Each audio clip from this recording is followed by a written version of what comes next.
Hanggang ngayon hindi pa rin nabenta kasi ang mahal. Pero maganda talaga yan sa loob. Kumpleto na siya ng gamit. Fully furnished na yan siya. Tapos gusto talaga ni Tranquilino bibilihin nung nanalo na sana siya sa luto. Pag manalo ng loto. Ngayon ang problema, ang pagising niya panaginip lang pala yung luto na yan o. Yung ibang bahay dyan nabunta na, pero yung dalawang hilera dyan hindi na kasi sobrang mahal at saka mataas na ngayon ang ng bangko. Kaya yun, may bagong ginawa na naman sila pala kahit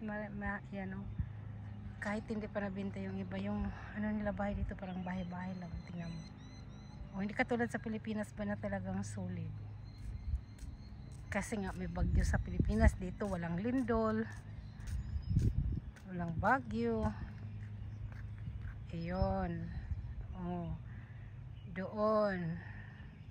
Kaya kung mangarap kang bibili ng bahay na hindi makabili, huwag ka nang may stress. Narinig mo yan, Tranquilino Pasio Jr.? Yan ang kaganda talaga ng mga bahay dyan, na malapit dyan sa trabahoan namin. Gusto kong bibili, ang problema wala kong maibili. Magantay na lang ako kung kailan ako bigyan ni Lord.